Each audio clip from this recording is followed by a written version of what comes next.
Check, check. Welcome to another exciting episode of the Expansion Project. I am your host, Fat Tony. In this show, I have casual yet deep conversations with professional athletes, entrepreneurs, coaches, investors, and other successful people in hopes of expanding my mind and yours while motivating and inspiring people along the way. This week's guest is none other than Mike Spinner.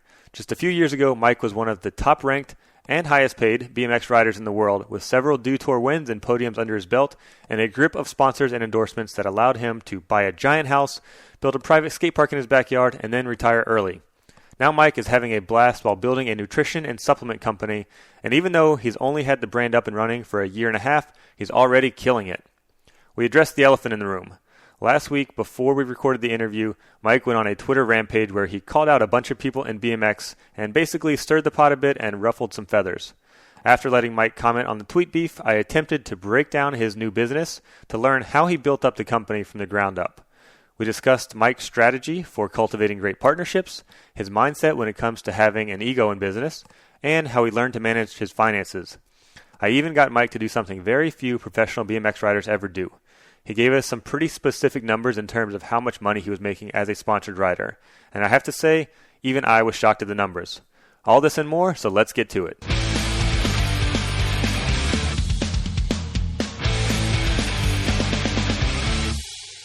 First, I'm going to introduce my guest, Mike Spinner. Thank you for being here.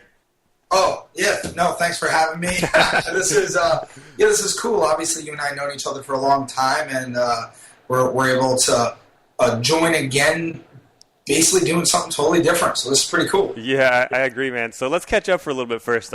First of all, I want to talk to you about your backyard. So you recently tore down a 10,000 square foot skate park in your backyard. Tell me about that. Where did the ramps go, and why did you decide to take the ramps down and stuff? So basically, I've been running my business, and I had a lot of kids coming up, always wanting to ride the backyard, and there was a few concerns. I actually kept it up for a few riders that were doing really good, that have like a shot at becoming like a pro. Brian Fox, Dylan Scheinberg, those are a couple of the guys that were really riding it hard. Mm-hmm. Both of them moved away. Mm-hmm. And then I did have some contests, and last year I basically ended with Monster. I think I'm the first athlete ever to actually end the energy drink sponsorship instead of them ending it for the athletes, so that's kind of cool. And I was going to host the contest anyways, mm-hmm. Just because I had a really good relationship with the company I did the Recon Tour with, mm-hmm. and it was obviously going to be sponsored by Monster. And at the end, I was like, I didn't really want to do it. I felt I was going to be supporting something that I don't support anymore. Mm-hmm. And yeah, just for liability purposes, and for so many kids that would always hit me up and ask to ride, that they weren't at the level where I'd be like, hey man, no problem, ride in my backyard. Mm-hmm. So I actually donated the best, most important ramps that are the most expensive ramps. The Resi, the foam pit, the foam for the Resi, which those things get up in price, to a skate park down the street about 5 miles away from me. And now, yeah, kids are riding the Resi, and they set up a quarter pipe, and it's good for the kids. And I got a lot of grass. Now it was 12,000 square foot skate park, and my dog is very happy. That's what I was going to ask you, man. So do you still have two dogs or just one dog? Just one dog. Okay, so Taz, I'm sure he is so psyched to have a yard to play in now. Insane. I forgot. You got to remind me about the audio, because that's why I'm using my hands a lot. I'm like, oh wait, no one could hear, no one could see me. Yeah. So sorry about that. Yeah. No worries. He is, he's a very excited dog. He has a giant 12,000 square foot dog park now. Yeah. Are you doing anything else with that space, or is it just grass and just yard? So I went through the whole, I had BMX in my backyard. Then I actually ran my nutritional business out of my house, basically as an office, employees, and we did all the drop shipping, so I never really had too much stuff there at my house. But it was just, I've been technically working out of my house for 6 years. Right. So now I have a warehouse, an office, and man, I just literally just decorated the house. I live with my girlfriend, and it's awesome. Cool. I have lots of empty rooms, yeah, nice. And it's I remodeled the house again, and it's just a clean, nice place that I get to go home to and just relax. Yeah. And it's awesome. Hell yeah. So do you not have all the roommates now and stuff, or it's just you and your girlfriend? Yeah, it's just me and my girlfriend. Oh, damn. That's awesome. Congrats, dude. That's really cool. Pretty dope. Yeah, it's really cool. Hey, so another thing I wanted to ask you about is So we're going to get into a lot of the business stuff later, but I'm real curious.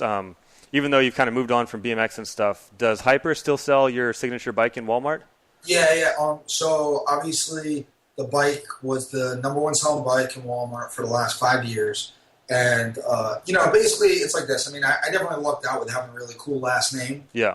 So if a kid Googles me, they're going to see 1080s and quad whips. But if they don't know who I am or what I am, it doesn't matter. My last name is still pretty cool, and I lucked out. So basically we extended our bike deal where, my bike is still selling at Walmart, and until the sales go down, it will still be there. That's awesome, man. So, dude, congrats. Like, as a business move, you continuing to get royalties on a bike in Walmart is fucking phenomenal. Even after you've kind of retired and moved on from BMX, whatever. That's kind of the residual income dream of a lot of people right there, man. Let's be real. I have a cool last name. All right, I'm not going to take credit for the last name. Well, you know what I'm saying? Yeah. I kind of lucked out. No, so. you totally did. But I mean, like I said, that's just the residual income, the royalty check jackpot right there. So good job, man. That's sick. I actually saw while I was walking my dog the other day, I saw one of your spinner bikes down the road. Somebody just cruising down the road on it. Cash money. Yeah. So do you say that you're retired from BMX? Do you say that you moved on? How do you explain that to people? Well, retired. I tore my ACL multiple times, and seriously, I got scared. I was so scared. I didn't want to get hurt anymore. Yeah. And then, you know something that really affected me mentally was Brett. When he got hurt, that I don't know, what's your take on cursing on the show? Go ahead. Yeah. Please, go ahead. Yeah, that fucked me up. Yeah. So I'm hoping that a lot of people outside of BMX listen to this interview as well. But if not, they know what's going on. But if there's anybody that doesn't know, so what Mike's talking about here is a young rider, Brett Banasay, he was 17 years old, literally on top of the world. Like, he had just won the biggest contest of the year. Just the best. I mean, hands down, just killing it. The weekend after he won the biggest contest of the year, he crashed and went into a coma and, just had traumatic brain injury. And he's still recovering to this day, and it's been a couple years now. I think that shook up a lot of people. And after that, I started wearing a full-face helmet, and I think it touched a lot of people in different ways and stuff. Do you keep up with what's going on in BMX at all right now? I go on, obviously, my more favorable sites. I go to Vital BMX a lot. I'm still friends with a lot of the top guys that I'm cool with, like Dares, Dares, McCann. Which, by the way, we had the second episode of this show was with Daniel Dare. So if anybody is interested in him, please go download it, subscribe on iTunes. Quick little plug there. I'm cool with a lot of guys actually, but Mira. I'd say it's like, I mean, I guess the worst thing that could ever happen to someone is you look up to all these idols that you have when you're growing up, and then you not only become friends with your idols, you compete against your idols, and then you get to know them very well, and they're not really your idols anymore. I'll say that, and there's only I'd say Dave Mirra is probably the only one that I looked up to and then got to know him and still looked up to him and still had that same respect for him compared to anybody else I know. Yeah. So on that topic, let's address the elephant in the room real quick. So this past week, you went on a Twitter rampage and started calling out a bunch of people. And we had actually scheduled this interview before your Twitter breakdown. So this interview is not a result of that, although maybe it's going to be good for the show's ratings here. But no, tell me a little bit about that. I mean, I know you have talked to me candidly in the past about some of your thoughts on some of this stuff, and you tweeted saying, you just had all this stuff built up for years, and it feels good to get some of it off your chest or whatever. And to me, it kind of looks like you're at the place where you finally just don't give a fuck. Like, you're far enough removed from BMX that, like, you can stir the pot. And I know your personality, and you just think it's funny and, like, don't really care. And, of course, people are getting bent out of shape about some of the things you're saying and stuff. So where did this come from? These guys are getting bent out of shape. They shouldn't care at all. No one should give a fuck about what I'm saying. And it seems like yesterday I had 100,000 interactions on Twitter. Wow. That's more than when I pulled all my first tricks. Right. More than any contest I ever won. I'm dying laughing. I mean, I'll be honest. there's other guys texting me saying, yo, you should say this about so-and-so. I'm like, all right, I don't care. It's not real stuff. I mean, like, from the guys, I mean, and I don't want to put you in a weird position or anything, but like, and I want nothing to do with you, but like, the guys in California that are in the magazines all the time, I mean, they're friends with the guys taking the photos, putting them in the magazines. The guys get bonuses when they are in the magazine. I mean, there's so much sketchiness. There is so much sketchiness and kickbacks, and I've heard it all. I've heard it all. How about how guys on a guy who owns a BMX company also is the team manager for the biggest clothing company, and he basically pays them through Fox, but he doesn't pay them on the bike company. I mean, shit, man, this is so fucked. Yeah. And guess what? I'll tell anyone. I mean, it doesn't matter to me anymore, does it? Right. Doing fine. Yeah, exactly. And that's what I think is so kind of interesting, funny, whatever. I don't know, just as an outsider perspective looking in. Whatever. The problem is no one ever either had the balls to say it or is too scared to, because you have to, like, half the time the team managers who have all this power are put in positions to also judge these contests. Right. Like, so for the last 10 years, even though I know XYZ talk shit behind my back, I still had to say, what up, guys? How are you? Thank you guys so much for sitting on your high chair. Yeah. And I have to suck up to you so you don't just give me a bad score. Right. Yeah, fuck them. Yeah, so it's funny because you were saying, like, all these guys were too scared to say stuff, but that's what you're saying. Like, you were too scared to say stuff, or you couldn't say stuff. You can't, or you won't make a finals. Right. Because our sport is opinion-based. So if someone goes, yeah, he did a 1080 in the run, but yeah, his style sucked, they could technically score me back. Yep. You know? Like, I mean, shit. I mean, hey, Fat, I'll say this. I know a lot of stuff. You could ask me anything. I'll give you the honest answer, and I know a lot. I know a lot of stuff. That's not the direction of the show, although I think it would be very interesting to pick your brain about that, and I'm sure a lot of people would like to hear about it. That's not the direction I want to go with the show necessarily.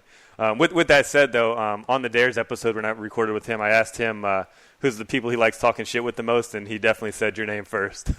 So I think it's funny, too, because a lot of people that, you know, saw your image throughout the years in BMX, like, you did work really hard to keep a clean image, and maybe that's why you got, you know, a little bit of shit sometimes, or maybe a lot of shit sometimes, is because people kind of thought that you weren't being necessarily genuine or whatever. But on that note, I am so, like, I would wake up every day. I mean, like, I went through a lot. I mean, I know we would get into this, but, like, when I was younger, my mom passed away. I went into a crazy rant of riding a bike for 8 hours a day. I was so humble, I didn't even realize the skill I had. Daniel Dares and Steve McCann and Jamie Bestwick would literally be like, Mike, you can't ride in an amateur contest. And I would look at them and say, I'm not as good as you guys. You guys are professionals. You know, like, I didn't see it.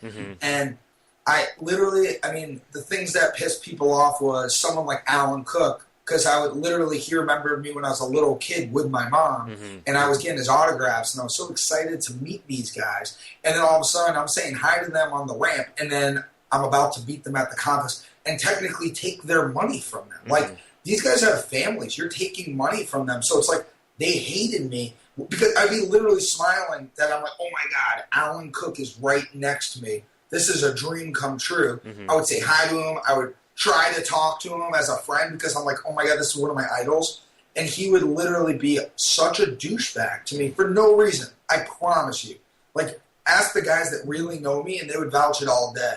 You know, I was so, like, just, oh, my God, these are the biggest pros in the world. And then because I was doing tricks that maybe, I don't know, the 1080 and stuff isn't cool because it's not a tabletop, they would just hate on me. Like, seriously, I was like, I don't know, I was in a dream. It was a dream come true. And then all the guys just, they were just kind of all dicks to me. All the guys I looked up to. I was the nicest guy to all of them. And they would even say that. Well, again, we could go on for hours and hours about this, and as fun as it would be, I want to talk to you about business more. But first, let's go to our Chime In segment, and this is where I post a question on Instagram, and people chime in with their answers. Today, I realized that I might not have worded this question the best way possible, but that's all right. The question I posted on my Instagram, which is @FatTonyBMX, is, what is the first thing you do when you wake up? And in hindsight, I probably should have said, what is your morning routine or something more like that. But either way, we actually have @Darden4130. Shout out to Rob Darden. Thanks for chiming in. He says the first thing he does when he wakes up is take a piss. @AngryJulie says she reaches for her phone and then checks for the WOD at CrossFit Tustin, which, dude, I used to reach for my phone the first thing in the morning, and I would do the same thing, like look at all the social networks, check the workout for the day at my CrossFit gym. And I've said this on other podcasts, I think, but I would end up spending sometimes up to 20 minutes laying in bed holding my phone, just looking at shit before I even got out of bed. Do you do that at all? Do you keep your phone by the bed? Oh my God, I'm waking up 3, 4. I wake up all the time, and my emails, man. I mean, I'm working 24/7, 365. So emails on top of shit. And that's with the phone by the bed. You look at your phone in the bed like that? I live on my phone. Yeah, dude, I had to stop after. I noticed I would do it before I went to bed or as I was trying to fall asleep and when I woke up. And I was like, man, if I take the 20 minutes before I fell asleep and the 20 minutes after I woke up that I'm just hitting refresh on Facebook or whatever the fuck, that was just wasted 40 minutes of my day right there. So I got in the habit, I got in the habit of putting my phone on the dresser. And now it goes on the dresser when I go to sleep, and so I'm not looking at it in bed, and I wake up and I don't pick it up till I leave the room, But let's see, we got @_fitnesschef_. That's Chef Katie Lively from Chef Kate's Nut Butter. Shout out to them. Instagram, Facebook, and email, and that's exactly what I was just talking about. I used to do the same thing, go through all the social networks, go through the email. We've got @IamVanessa, a pretty cute little fitness chick there, actually. She says she chugs lemon water, and she has it ready right next to the bed, which is pretty interesting. I would never think to prepare water and put it next to the bed at night before I went to sleep. @SQBKitty says walks into the kitchen to turn on the coffee. Mike, do you drink coffee? Obviously, you have a ton of energy. Is caffeine part of that? No, I drink actually. My nutritional supplements. So that's your first thing. You don't drink coffee at all? No. Yeah. I've actually never liked the taste of it. People end up falling in love with it. I'll do an espresso at dinner or something. Nah, I've just never liked the taste of coffee. I like the high of caffeine. Okay. We got a few more. On the social media stuff, when I wake up, I mean, it's I'll be on my phone on emails. Yeah. I will forget. I have employees. I have guys that do the social media. I'll literally forget to check social media for a couple of days. Uh-huh. It's 100% emails. I mean, I'm waking up to 50 emails a day, 100 emails a day. Damn, that's a lot of emails. Right. So it's if you're working or doing business and if you're in bed sending emails, I fully support it. But if you're getting stuck on social media or Facebook, that's when you're you have to stop. I wonder though. I've heard, just through listening to other podcasts and interviews with business owners and stuff, that that after a while that kind of catches up with them, and they have to structure a time of okay, I'm only gonna take care of business when I'm at the office or between these hours. I'm still in startup mode. I'm still. Oh, right. I'm a year and a half in. I probably have another 6 months of this. Okay. Where I have to be on the dot. Yeah. But I already am backing away. I'm already planning vacations. Cool. I'm going to be at feasts. For fun. Oh, nice. Go. Awesome. Go. Which country is that in? I know there's feasts all over the world now. I can't keep up. The France one. In the France? Okay, France. Cool. Yeah. So, I'm going there for fun. I'm slowly backing away. But, in startup mode, you live and breathe. Yeah. Your investment. Right, for sure. A couple more answers we have here from Instagram. We've got @BurleySteely says water, hard-boiled egg whites, then coffee. And then @love.sun says drink water and do some yoga. So the first hour of my morning, now that I've kind of decided to stop traveling and to get more of a routine in my life and stuff, the first hour of every morning for me looks almost identical. And I know I'm a big fan of Tim Ferriss's podcast, and he always asks people about their morning routines. So I'm going to quickly divulge my morning routine, and then, Mike, I'll ask if you have any kind of morning routine at all. So for me, the first thing I do is I sleep with an eye mask and earplugs. So, of course, I got to take out the earplugs, take off the eye mask, and then get up and open up the blinds to let some sun in, and then make the bed right away before I put on clothes or anything, because I want to have my room just looking nice and tidy. Throw on some clothes, grab the phone, and then go let the dog out. And when I say let the dog out, just out of the cage and into the house, and put some food down for him. And then who let the dogs out? Oh, good one. You still got the jokes. So then after I've let the dog out to grab some food or whatever, then I look at my phone as I'm taking a shit. So that's when I get my social media and emails done. And, of course, sometimes the number 2 takes a little longer than others, depending on how active Instagram is that day. But then it's off to breakfast. So I make the same thing for breakfast. I've had the same thing for breakfast almost every day for about 2 years now. And that's gluten-free oatmeal with peanut butter, banana, chia seeds, hemp seeds, and flax seeds. I also drink a protein shake with that. I've got some awesome Nutrisuma pea protein that I like. And then brush the teeth and do my hair if I'm doing my hair that day. And then I'm ready to take the dog out.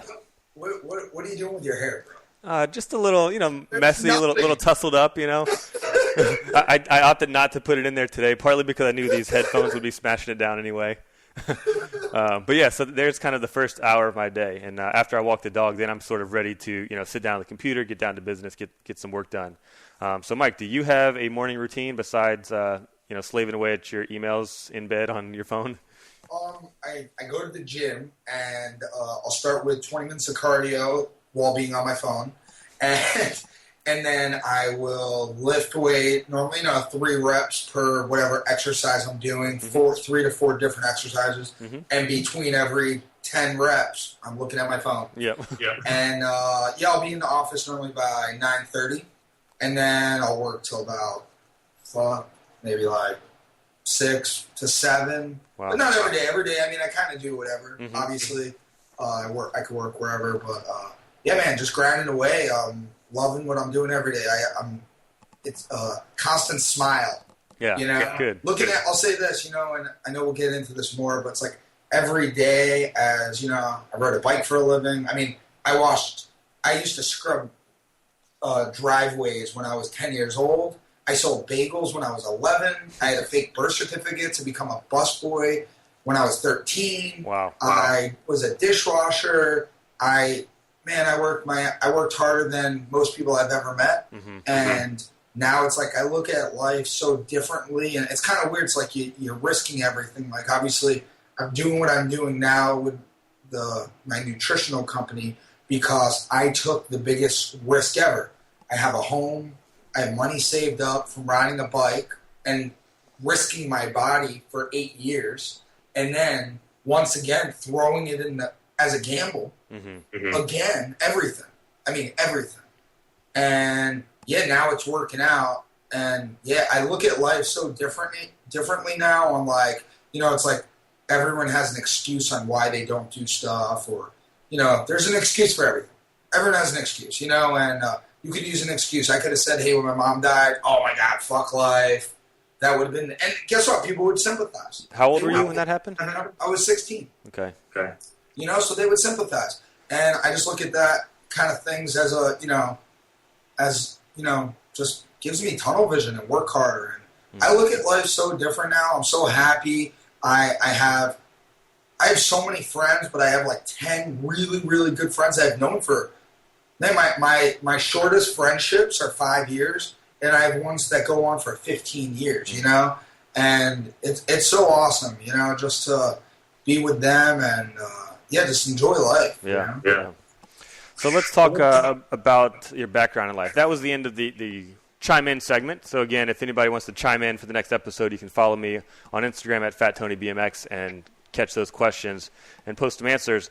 So now we're going to get into the business end of this conversation. And to start that off, maybe I should have done this at the beginning, but whatever. I want to kind of do a quick rundown of your background. So I'm going to sort of just give a quick list, because if I asked you to tell me about your background, we could probably spend a couple hours just talking about your backstory. But I just want to use the backstory to kind of set up the rest of the interview. So correct me if I'm wrong on any of these things, and feel free to add in a little bit here and there. So you grew up in Florida, and you rode BMX. Then as you made your transition to a professional BMX rider, you basically won what was called the Free Flow Tour at the time, which was an amateur contest series. And the winner of that contest series got to go on to compete with the pros at the Dew Tour. Yes. And you went to the Dew Tour. You ended up winning that stop of the Dew Tour as your first debut as a professional BMX rider. So you basically became quite literally the poster child for this flow to pro, kind of concept that the Free Flow Tour to Dew Tour had. So you did very well for many years as a professional BMX rider on that Dew Tour circuit and other competitions and stuff. With that, you made a lot of money through the competitions and through your endorsement deals and stuff. And with that, you bought a big house. You built your backyard skate park that we discussed. Along your way, you did a couple of never-before-done tricks. The 1080, you were the first BMX rider to do a 1080. You were the first BMX rider to ever pull a quadruple tail whip. 720 tail whip, 360 triple whip. There you go. A couple more of your firsts. And then you got hit with a few back-to-back injuries, which you kind of discussed earlier. Yep. And you, at that time, you kind of you were still in BMX and you were still had your face in the game and everything. And you kind of quietly took a back burner and you would go to contests and you would still post on social media. And so a lot of people, that weren't really in it might have thought that you were still riding and everything. That and then so in 2012, I already knew this is actually right when Brett crashed, and this is my third ACL. I was coming back from that. Brett crashed really bad. That really mentally that scared me, and not using that as an excuse. I was already scared to get hurt again, and then that happened, and I was just like, "Fuck!" You could really get hurt like that. Really, because no one that good ever got that hurt, especially from the week prior winning the biggest contest of the year. I think that's what really put together. Anyways, then I put on my first ever pro event in the backyard, which I thought went amazing. Vital BMX covered it. We had great coverage. Immediately after I put that on, it was called the Play Contest with Austin Coleman. I got offered by Monster to joined with Scott Tilton at Hook It, which he had a recon tour. And the year prior to that, they only had 3 amateur contests. I found out the budget, and I said, whoa. For that money, I could do 10 stops around the country. And, and then we could put the amateur series, the finals at my house. And then the winner of that can do the pro, just like how I turned pro. Right. And I'll be honest, I didn't make money on that, but my sponsors wanted to keep sponsoring me. So once again, I had another year while then working on the back end of starting the company on the logistics side of my nutritional company. So I was balancing out. That was the busiest I've ever was in my life. Yeah, right. So to break that down maybe a little more simply, so you basically had stopped riding and you kind of extended your career about another year with your endorsements and sponsorships through the contest series that you put on. So still to a lot of outsiders for 2 years. So still to a lot of outsiders, it looked like you were still, riding and involved in BMX, but at that point you'd pretty much stopped riding for the most part.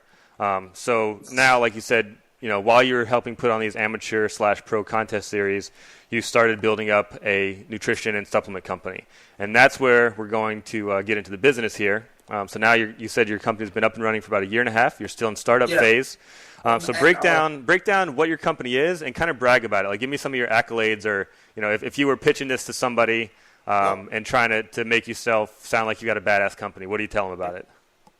So we have now we have multiple products, but we started out with 5 products. Number one. Start off with what is the name of the company and what is it? It's Evolution Nutrition. Okay. Short for EVL. So basically, the cool thing about what I did there was EVL. Some people might say the word evil, and EVL is the actual logo part of it. And then Evolution Nutrition is the name of it. So I have a cool logo. But I have the core side of it being cool, and then Evolution Nutrition is the corporate side. So I kind of have a mix of both, and people love that.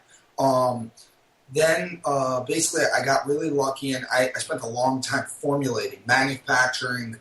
My number one selling product is Engine. It's the pre-workout powder. It's a cool name, ENGN. It's surprising that all the products I have and the name, even Evolution, I was the first one to do it and trademark it, and it's kind of crazy. I was like, wait a second, Engine was not trademarked in this industry? Mm-hmm. Wait a second, Evolution wasn't trademarked in this industry? There's so much, it's like a BMX trick. There's still so many tricks to be done, you know? Mm-hmm. Anyways, so Engine just instantly got known as the best tasting, best feeling pre-workout. I got on, then we immediately got into GNC stores. We were in 300 GNC stores, mm-hmm. and now we are in 3,000 GNC stores. Bodybuilding.com is the biggest e-tailer in the world, mm-hmm. and I've partnered with them very, very, like a great partnership. And they have made it where just 4 months on their website last year in March. Oh, it's actually 1 year being on their site now. Okay. Our product is the number 12 product sold on their website out of 12,000 products. Wow. So that means we sell a lot of pre-workout Engine, mm-hmm. and we're doing very good. And we actually just got our second product on their top 50 list. Basically, if you're on that top 50 list, everyone in the world wants those products. Right. So now we, just 3 days ago, we got our second product on the top 50 list. It has been amazing. And you know what? I go just to GNC, to bodybuilding.com. They have been in the industry for a lot longer than I have. Mm-hmm. So what I do, I think that other companies or company owners don't do, is I go to them and say, what do you guys think? What do you guys want me to do? Mm-hmm. What's the next product? I have no ego. I'm not scared to ask questions or say I don't know. You know, when we go into these giant meetings and they're asking me a lot of questions or what's my next innovation, I ask them, what do you guys want me to come out with? Can I fill a gap? Can I fill a void? And they love it, you know, and I'm just easy to work with and I'm fun to work with. And it's been awesome. And I'm so grateful for everyone that's helped me on this nutrition journey, that I think they're just used to, I think, a lot of the bigger meathead guys that start up these companies that are a little arrogant, and I'm just so thankful. And they a lot of the nutritional guys throw a Google in, because I won't really go in there saying I was an ex-professional BMX athlete, this and that, and they'll shoot a Google just like anyone before you go to a meeting, and they're like, that's you? Mm-hmm. And I'm like, yeah. And so that's always kind of cool, you know, and this has happened where a lot of like their kids had my bike or something like that. So that kind of helps too, you know? So let me ask you this. You were saying that you asked, you know, the big players, bodybuilding.com and GNC, what they need, and you kind of conform to that, which is obviously an incredible business move. It kind of seems like that is a little bit of your approach when you were a professional BMX rider, trying to get endorsements and stuff as well. Like I remember you worked with agent Brad Lusky for a long time, and it seemed like you had a kind of a similar mindset when it came to your endorsements and your sponsorships of like, hey, what do you guys need? Like, how can I help you? You were, you know, I think other guys kind of like let the sponsors come to them and they try to like put on that cool guy. I literally would go to Brad my first year and go, what do you want me to do? Mm-hmm. What do you want me to say? I don't care. I have no ego. Tell me what you want me to say. And he would literally say, Monster could be the biggest sponsor.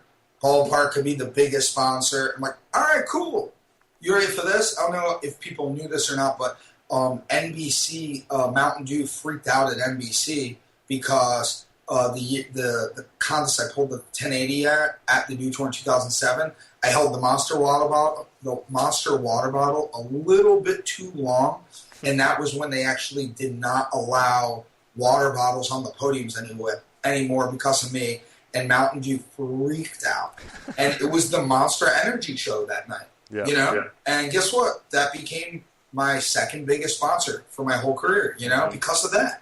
No, I don't care. I literally said, Brad, what do you want me to do? What do you want me to say? What's going to help? I don't care. Mm-hmm. You know this more than me. And I think all these guys, like, I don't know. It's an ego thing. Yeah, and I think what a lot of it is, too, is, you know, you're looking at the professional sponsorships and stuff as a business and as a way to set yourself up for success later on in life and not just, you know, doing the cool thing at the moment or whatever, which, you know, I see validity in both ways. I can see where people are like, oh, I only want endorsements that I truly believe in and that I really want to be a part of this, and I want it to be super authentic to me. Like I 100% get that. I believed in every sponsor I ever had.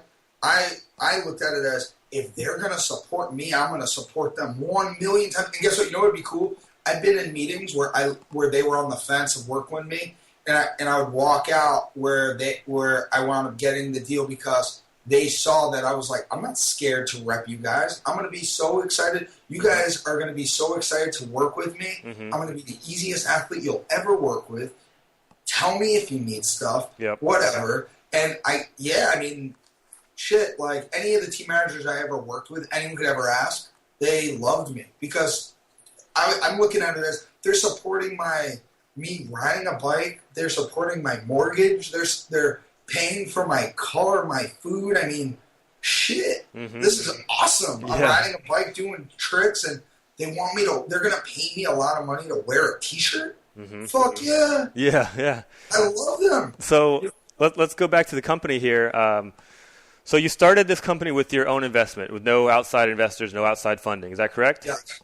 So was this just money that you had saved and made from your BMX career? Yes. Cool. And have you taken on any investors since then, or are you still doing everything on your own now?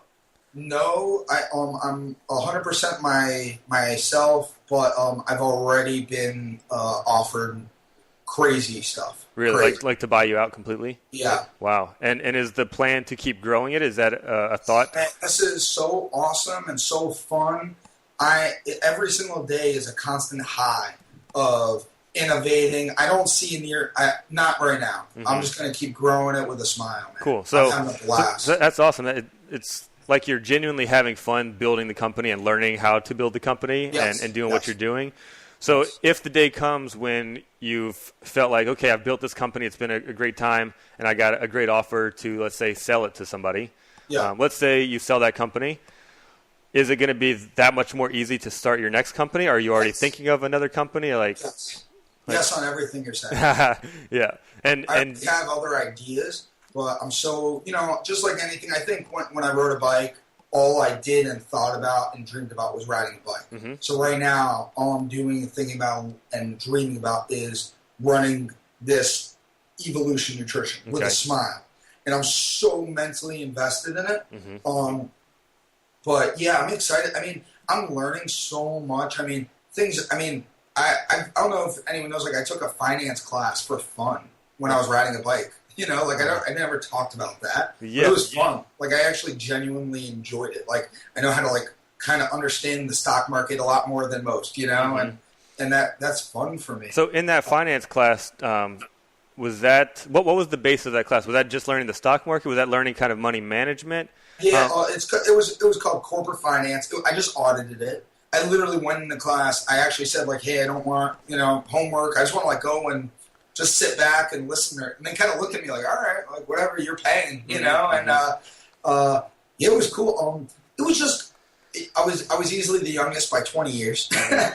But I think just cash flow, looking at a balance sheet, looking at a profit and loss, not being emotional about things, that's actually been the most fun thing.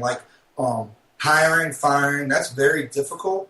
But when it becomes your money and you're looking at someone going you lied to me, or you screwed me over, or you are giving me an excuse on why you're not coming into work every day. I mean, it becomes it's not emotion. It's a business. And the point of a business is to make a profit.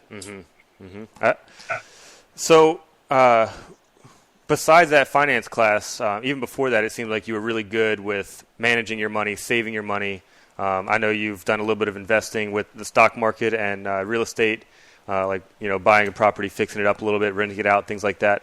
So where did that knowledge and mindset come from?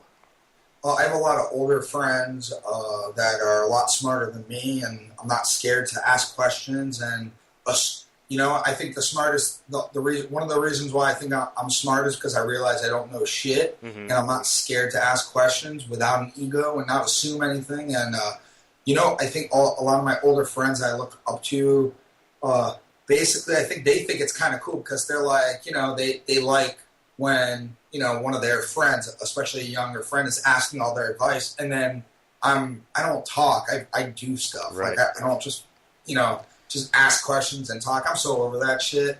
That's actually a really good point, man. Like, people come to me, I'm sure not as much as you, but people have come to me with, social network questions or emails or whatever. Like, people reach out to me and ask me about photography or about traveling or whatever it might be, just different things, veganism, whatever. And I'm so happy to give advice and give feedback and write answers. And, sometimes I'll write pages and pages of email responses, You're investing more into it than they are. Right. And so when they don't reply back, sometimes they say thank you, which is great. Sometimes they don't write back at all, which sucks. But the people that come back and say, hey, look, I took your advice and I lost all this weight because of the dietary changes I made, or I took your advice and now check me out, like I'm getting my photos published here, or whatever it might be. Give me the percent. Oh shit, no. There's no percent. I mean, it's like a couple. You know what I mean? Like I have, exactly. Literally on the top of my head, I have one example in mind, and other than that, like I really don't know. You know what I mean? Out of 100. Yeah. So it's really. It makes it that much more rewarding for you as kind of the advice giver or whatever you want to call it, when people actually use the advice. So what you're saying is not only do you ask the questions, you fucking act on it and you make shit happen and you succeed at what you do. And then you can show them like, hey, your advice didn't go in one out not the other. Yeah, I mean, people here, check this out. This is cool. And once again, I just learned this recently. Human nature is to want to help people. You actually like people want to help you, especially if they just like that person. If you and I are sitting down, we didn't really know each other. When we kick it off, we just start talking. If I have a connection that could help you do your next business, it's actually an emotion that I want to commit to you and say, yo, I actually know someone and I'll help you out. And I've actually learned, and this is a difficult thing, to keep my mouth shut. You actually have to fight against it. You actually have to fight because how many times can you ask that favor to that person? You have to remember, at the end of the day, don't waste those, don't make false promises. So you actually almost have to fight against your emotions to, go out of your way all the time. You have to save those for the real people that you're really friends with that really do it for you. It's an actual emotional fight. I understand what you're saying there, yeah. Did you know early on in your BMX career that eventually you would want to start a business? Yeah, of course. Yeah. So it seemed like I didn't know all those other jobs and stuff you had before that. I guess I didn't know much about you pre-free flow tour days. But you mentioned, like you said, you sold bagels and you washed driveways and you did busboys and you were always a hustler and a worker. Did you have little mini entrepreneurial type endeavors as a young kid and stuff? Yeah, that's what I mean. I think I was 11. I started a bagel route in my neighborhood. I walked around to all the neighborhoods with bleach and a bucket and said, "Hey, look, I just did this person's driveway, and look how nice it is. $10." And I'd be I'm 10 years old scrubbing driveways, and they give me that $10, and I loved it. And then just imagine that, I understand the value of a dollar, and also when I grew up, my parents talked about money and mortgage and taxes my whole life. And then when all of a sudden when I'm riding a bike, when these contests are offering, I didn't even know how much money there was in sponsorships, but when all of a sudden these contests are offering $15,000 for first place, and I'm like, wait a second, if I just put together the tricks that I could do in one run, it's possible to win one of these things. And this is this is when I was, I think 19 or 20. That's ridiculous money. Ridiculous. I didn't even know about the sponsorship part of it. So then when I realized that, I was like, are you kidding me? So you're saying if I ride my bike every day and just do some of these tricks that no one else can do, and then fill in the gaps where I'm lagging. I've told BMXers this. All right, you want to do good in a contest? Have 4 good tricks on a quarter pipe, 2 on a spine, 2 on a box jump, and know how to smile well. Shit's not rocket science here. And holy crap! Fuck, man. 2007, I made over $100,000 riding a bike. My first year pro. Are you kidding me? That's insane. And you know what? You know what kept me motivated? I would just think, fuck, it's either this. Or I was already signed up to go to college in Orlando to live with Ricky Bates, which was one of my good friends when I was a young kid who obviously died, and that was a very tearful day. Yeah. For me when that happened. You know, and that was a good friend of mine. I don't know if people know that. Mm-hmm. You know, I was more friends with him than most. You know, and I was literally going to live with him and go to school in Orlando. And it was either that and remembering I don't want to scrub driveways again. So all I had to do was just ride my bike and do some tricks and make stupid, irrelevant, like stupid, unlogical money tied to riding a bike. Hell, motherfucking yeah. So many interesting points that you brought up there. A couple things. So you mentioned that your parents talked about money when you were growing up, which I think is huge. I think in our society, money is such a taboo subject that people don't learn a lot about it because nobody talks about it. And I've always enjoyed that about you is that I'm very open with money and discussing it, and so are you. But we both know that you have to be quiet around certain people because it's such a taboo subject, right? And another thing is you just mentioned that you realized you didn't want to scrub driveways and stuff. And that hard work ethic, when you put it in as a kid, I think when you grow up, it makes you realize, like, yeah, okay, I know how to work, and I know how to do hard shit, but I don't necessarily want to do that. And I had a really similar thing because the summer before I was a senior in high school, you were supposed to be 18 to work at this company, and I was 17, and they let me work there anyway. It was a moving company. So I had to show up there at 5:30 in the morning every day, and if you were a good worker, you got picked first. So what it was is that you go in, and there's 20 guys, whatever, some of them 17 like me, some of them, 45 or whatever with families and everything. And if you're known for being a good worker, the drivers that are driving the moving trucks that day, they basically pick you like you're picking a softball team in PE or whatever, right? Because you're going to make their day easy. Exactly. So it was in Louisiana in the summertime. It was hot as fuck and so humid, and I'm basically carrying really heavy furniture and moving boxes in and out of people's houses into this back of this 18-wheeler truck that's like a giant sweat box. And it was hard work, but it was more money than I'd ever seen as a 17-year-old. But at the same time, it was like, okay, I can do this, but this shit sucks. And look at these dudes that are 45. And yeah, some of them are happy and some of them enjoy it or whatever. But I realized, like, okay, that's not the kind of work I want to do. You know what I mean? For the rest of your life? I mean, shit, man. Like, some of these BMX guys, like, they really don't realize that it's going to come to an end and they're going to be serving fries. You know what I mean? They have families. These guys have families, and they're just milking it until their sponsors say, hey, man, I'm sorry. And then, you know what they say back? But my family. And then you know what they say? Yeah, but we're a business. Right. And we can't sponsor you if you're not riding in competition or you're not on TV. Like, fuck. Like, I almost feel bad. Like, I just think, like, some of these guys got so good at a young age that they didn't realize, like, they never worked a day in their life and they just went straight into riding a bike and making a living, that they didn't realize that, like, it would end. Yeah. I mean, it's the same thing in professional football. There's a ESPN 30 for 30 documentary called Broke that chronicles the same, phenomenon in football where these guys get really good at a sport and they get millions of dollars contract and then their career's over in 4 years and now they have nothing. And they've never been taught how to manage money. They've never been taught how to save or invest money and stuff. And that's why I'm really fascinated with people like you and Daniel Dares and, other pro riders that I've become friends with over the years, that it's obvious that they're setting themselves up for a life after their bike is over or whatever. And so one other thing you mentioned in your last little rant there was you said you made $100,000 in 1 year or whatever.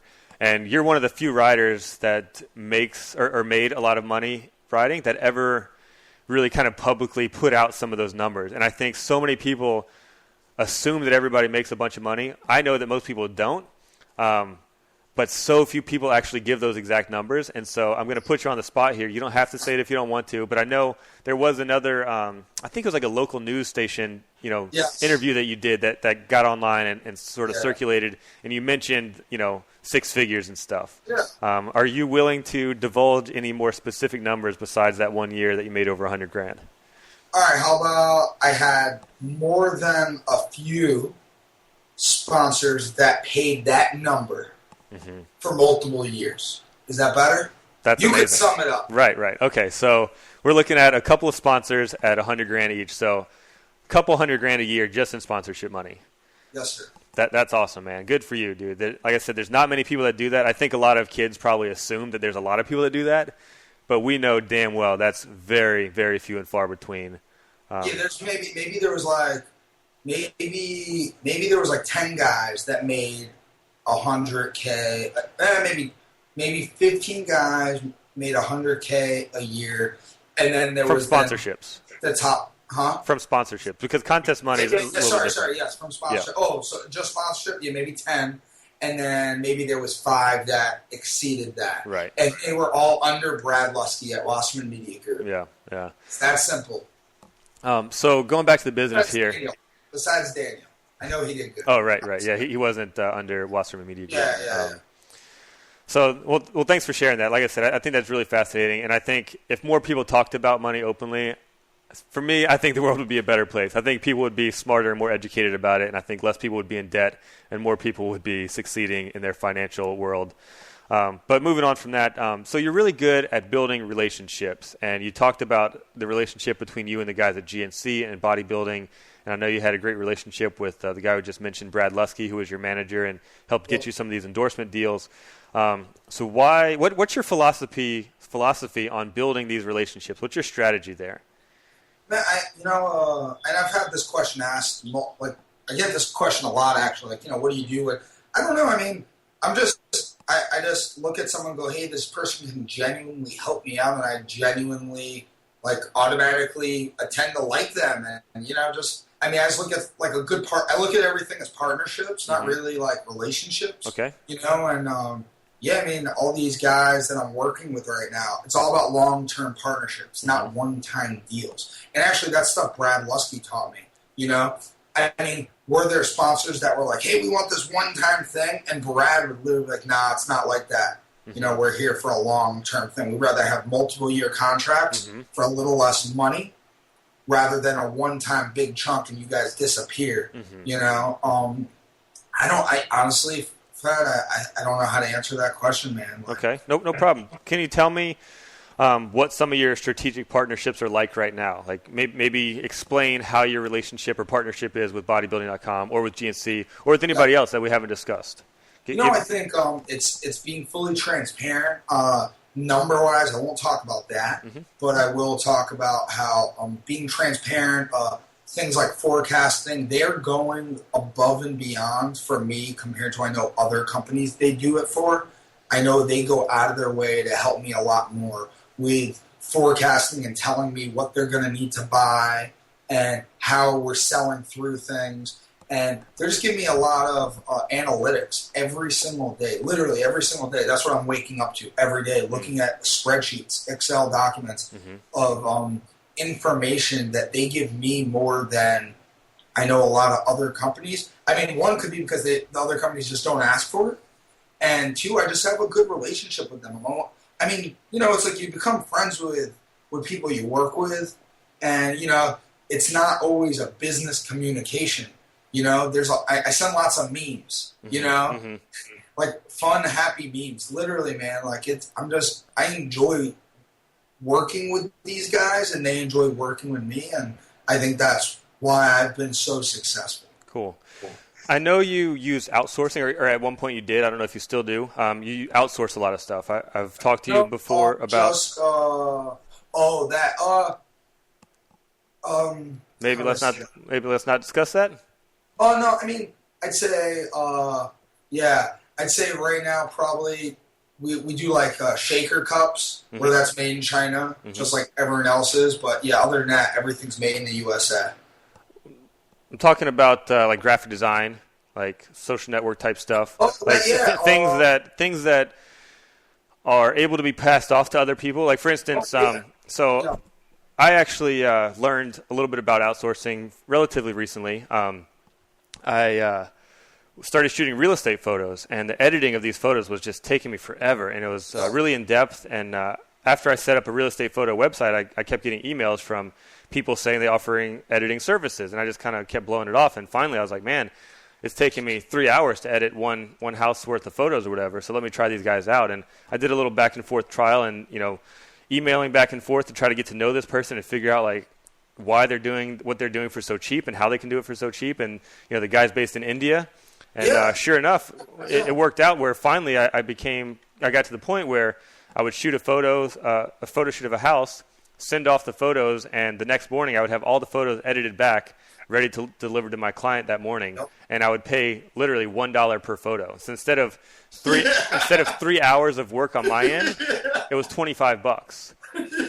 Yeah, and so there's we're in a world where we're in America. We're in the number one place in the world. We are so lucky and blessed to be in this country. I mean, someone said this. It's 1 out of 20 people are the luckiest people in the world, and the 1 out of 20 people is us, because we were born in America, and in America we can do anything we want.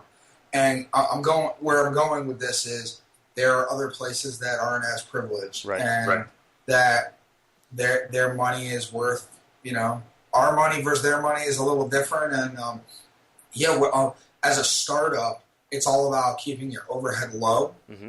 And there's websites out there where you can outsource work, just like you said, like graphic design or SEO and stuff like that. That, of course, there's an American that will do it, but literally the price could be 10x, and that definitely helped me get off the ground, keeping, because I was risking everything. That's what really helped me get it off the ground. But, and you'll probably agree with this, it is so difficult to have that language barrier, but that's the work ethic, and that's what gets you and myself and you to the next level, compared to someone just trying to make a call and calling the American graphic designer that you have to pay $30-$40 an hour to, because it's easy. Or if you get outside investors, it's a lot easier to spend someone else's money. But when it's your money, man, I'm trying to keep overhead low, Right. So how did you find these, like you said, so you outsourced some of the graphic design early on and some of those other kind of task-driven projects. How did you find those outsourcing people, and how was that process of working with them? Yeah, there's just multiple websites, elance.com, odes.com. I think these sites are even advertised on TV. I mean, it's not the hardest thing to find. However, you just have to know a way to talk to people with a different language and go back and forth with them. And, it's a trial and error thing, and that saved me a lot of money. And I've had a lot of people working for me all at once before, for the fact that the price is right. And you know what? I'll be honest. I've been told I've paid them the most money ever, because the minute I have a relationship with one of them, that are doing graphic design, let's say in India or in the Filipinos, I hook them up, because I'm all about that long-term relationship. I'll be honest. I sent a generator to someone once in another country. Wow. That's awesome, man. That's really cool. They said to me, I saved their family. I said, hey, I didn't want your internet down. Yeah. Makes sense, man. So now you have an office. Like you said, you were doing everything out of your house, and now you have an office and you have employees and stuff. So what kind of people do you have on your team now? What kind of roles do they play? Yeah, I have a bookkeeper who does our accounting. I have a social media guy. I have an MBA guy. I call him the brain. And what does he do for you? Yeah, I have 4 warehouse guys, and I do a lot of.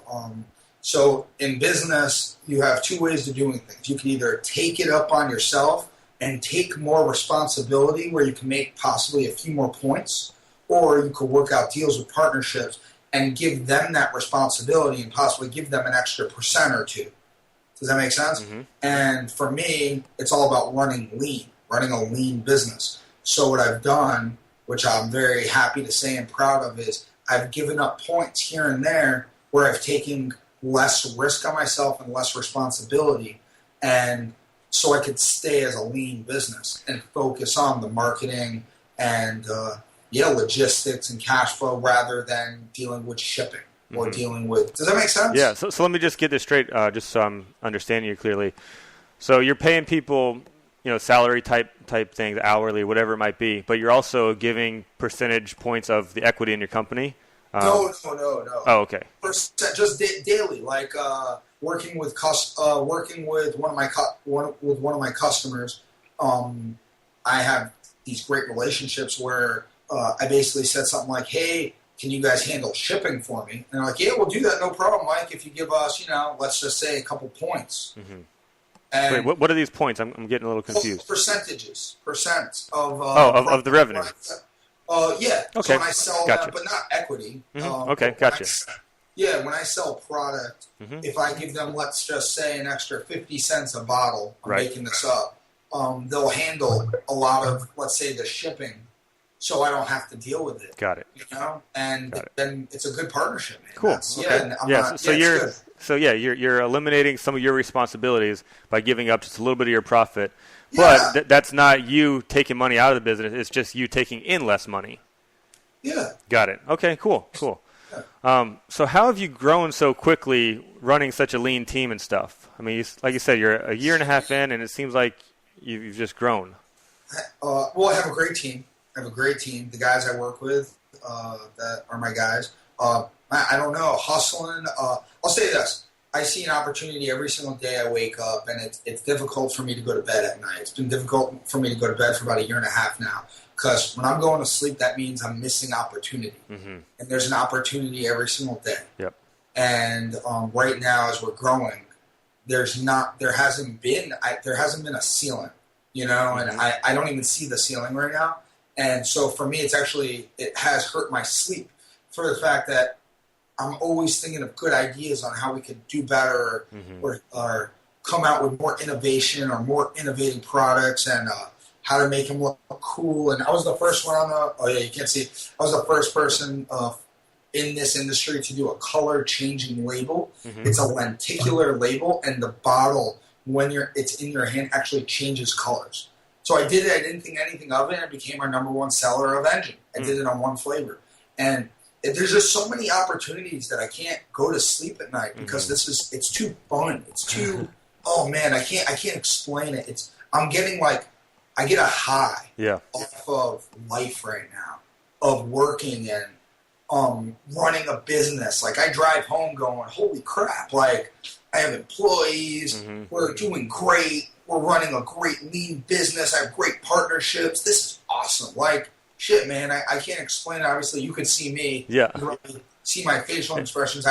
It's a dream, and I jumped from riding a bike dream to this dream now. Take it for granted. I risked everything. Let me chime in there, too, because I can see you, and I know you, and I feel like maybe there's some people listening to this that seems like, oh, maybe he's just kind of blowing smoke, or maybe he's like sort of faking the excitement. But I know you, and I can tell, like, you are really passionate about this stuff. You fucking love this stuff. And it's not just this conversation. Like, the last time I was at your house in Florida, we had a similar conversation where you're just like, dude, I fucking love this. Like, I used to love riding my bike, and I'm just having so much fun. Like, you were saying the same thing, whatever it was, like 6 or 8 months ago when I was at your house, So I can vouch for that. This is all authentic, awesome stuff. So you do have employees now.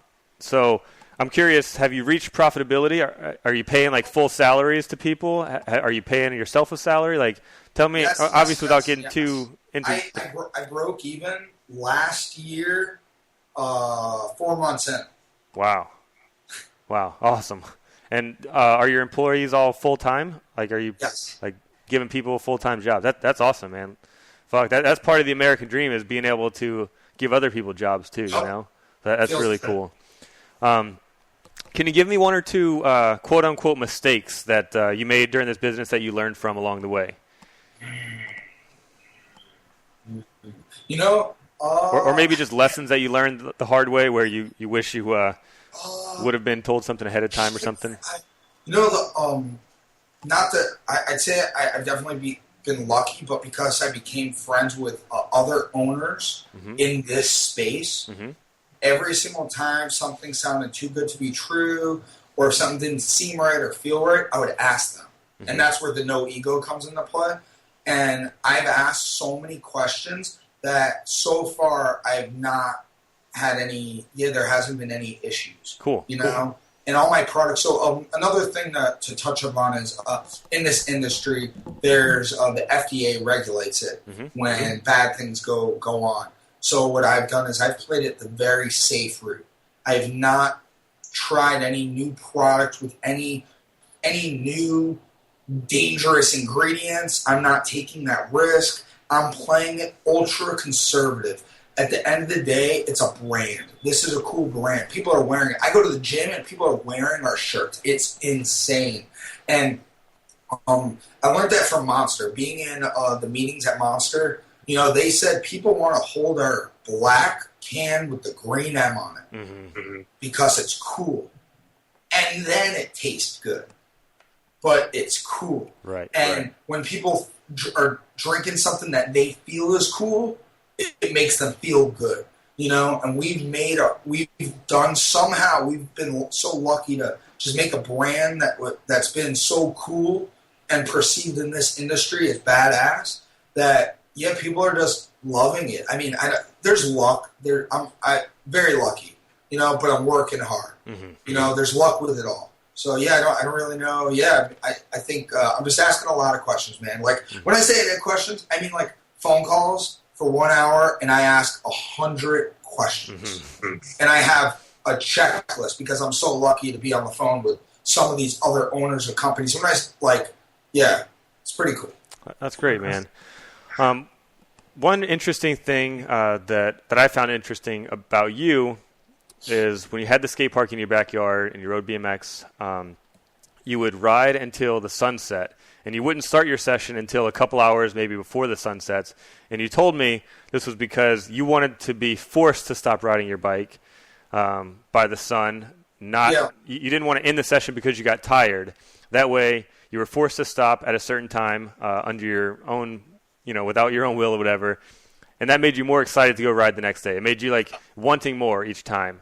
Exactly. Maybe you can elaborate on that. And I'm wondering, do you have anything like that now with your business it doesn't sound like you need anything that keeps you going necessarily.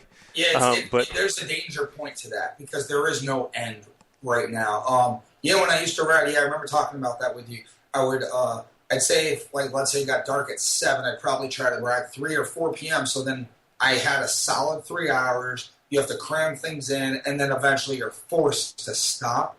The problem now is with the internet. I mean, oh man, I literally have to back away sometimes, and it's so fun, man. I play chess a lot on the computer, and I've barely got a couple games in the last year, because if I'm on the computer, what should I be doing? I should be trying to work. Yep. Why am I going to be on the computer playing a game of chess? Oh yeah, I mean, it sounds terrible, but there's just too much opportunity right now. And I'm 27 now, and I give lots of fucks about my future. Yeah. Well, this was this. I had to say this. I know I said something actually on Twitter about this. So when I was younger, a few years ago, 4 or 5 years ago, I actually called Brad Lusky up after a few of the guys that he also represented got some nice fancy cars. And I was a little jealous because I know what they made. I was same shit, right? And I called him, go, I want to get the car. And he goes, don't do it. And I'm like, but he got it. He goes, who gives a fuck? Don't be an idiot. Don't do it.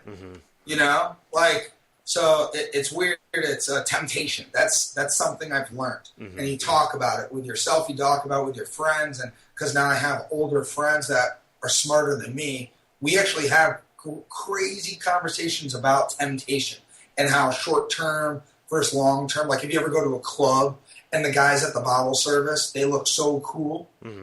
But imagine how much money they're spending to look cool for that 3 hours versus what they could really do with that money. You know what I'm saying? What is the point where they can afford it to piss that kind of money away? Or are they just doing it because their temptation took over? And I have to ask, what was the car conversation? Was that anything to do with Scotty's Lamborghini, or is that a different car? Yeah, no, actually, him, his few cars, then you have Harry buying a car. I mean, come on, we know what these guys make. No, don't get that car. I mean, Daniel Sandoval, fuck, man. Guys, it's gonna be over. Shit. But you do have some nice cars, though. And I was jealous, But do you regret the decisions on the cars that you have? did I regret? Or do you now? Like now that you have a couple nice cars, is there any regrets there? To me, not compared to those guys, you know? I mean, now sitting back, I'm like, oh, thank God I didn't make any stupid decisions. You know what I mean? But I'm about to. I can edit this part out if you want me to, but I'm going to repeat something that you told me at one point that was pretty funny, I thought. I think you'll be okay with it. But at one point, I'm always curious about how you're doing and stuff, and I know that you're pretty open to talk about it. So at one point I was like, so how are you doing on the royalties on those Walmart bikes? You know what I mean? And you said, I can edit this out if you want me to, but you said, do you like the car sitting out front? That was your response of how the Walmart bike's doing. Oh, all right. Yeah. So I thought it was cool. You were like, yeah, they're doing good enough to buy me this car, which I thought was awesome. Cash. Yeah. I think that was the Escalade. Yeah. When I got the Escalade, actually. Yeah. You know what's funny was I talked, I've actually done a lot of speakings recently, like at business schools. They've invited me to come in and talk about, and it was pretty cool. I've done 4 or 5 of them, right? And I know we're going long. Basically, 2 of the 5 I did were with kids. And when I say kids, I'm talking like 20 years old. They're in college. Mm-hmm. But it's like, man, they're in business school, but it's like you could look at them and be like, they don't care. Mm-hmm. And until you say money or an actual number, no one cared. Mm-hmm. So I remember actually saying, yeah, I made a living riding a bike, blah, blah, and they're, And then I go, yeah, and then I got my top sound bike at Walmart, boom, bought my Escalade, and then you see everyone's lights, eyes light up. And I literally said this, really, guys? That's what you guys heard? Shit. Yeah. Good luck. Yeah. I don't see any winners. The teacher was laughing when I said that, too. So we're going to wind this down with some quick hit questions, and these are questions that I like to ask most of my guests the same or similar questions. I'd like to know, Mike, have you had any mentors throughout your life? And if so, tell me about that relationship. Yeah, I say right now I have 2 really good ones, 3 really good ones. Jeff John, who owns 3 of the top clubs in Fort Lauderdale. Oh, yeah, I've met him. Yeah, you've met him. Mm-hmm. He's a really, really good friend of mine. He knows how to run a tight business. Mm-hmm. He's helped me out more than he even knows. And then Joel Cohen and Melissa Cohen, who is the CEO of MovieTickets.com and the general counsel for MovieTickets.com. Once again, they have done so much for me on me running so many things by them that, once again, they don't even realize how much they've helped me. And they're one of my best friends, I have another friend of mine who has his website is funeralhomes.com. And that dude, does very well. What is that website based on? It's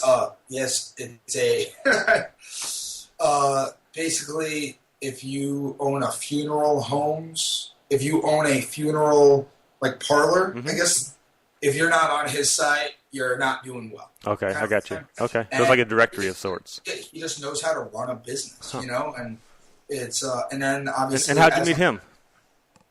Oh, just through friends. I mean, I have a lot of these are all my friends that are just older friends that I've met that they, it was funny. It's like, because a lot of them have kids, so they think I'm really cool, and then I'm like, dude, I'm not cool. You're cool. Like, it's cool, and so I think earning that mutual respect really quickly. Mm-hmm. And I think those guys, like, they're just next level mind. Yeah. The way people work, they're just next level mindset, like the way they think. And I just get so excited when I'm with them, hanging out with them, going to dinner with them, kicking it with them, whatever it is. And just so you know, so here's something that's cool. Every person I've ever met that is successful, that kills it financially, business, everything, none of them can turn it off. None of them can turn it off. And by that, do you mean they're working all the time, or by that do you mean their mind can't turn it off? Like, they'll walk out of the office and stuff like that. Mm-hmm. They'll be on vacation, doesn't matter. But they always, always, always love to talk about it. Mm-hmm. Maybe not that specific business or actual logistics of business, but just talking about ideas. Right. It's a big picture stuff. And they have that in common, is they all love it. Mm-hmm. Got it. Can you tell me about a time in your life when you've been at your breaking point mentally, where you're just broken down and completely mentally exhausted? Have you ever had a time in your life? This business, when I launched, I'd say in 2014, just had so much going on. I just felt like I could never breathe. Mm-hmm. And that's when, you have to learn how to delegate. And you can't, no matter what, you can't ask advice for that. You have to learn it on your own. Mm-hmm. And you just have to eventually, just like you did with the pictures, your time is worth more time than $1 a picture, and Mm-hmm. you just have to learn to give up control. You have to trust your guys. You have to trust, they're not your employees, they're your team, and you have to work with them. You have to trust them. And when they make mistakes, even though it costs you money, you almost have to just talk. I mean, shit, I'm still learning, Mm-hmm.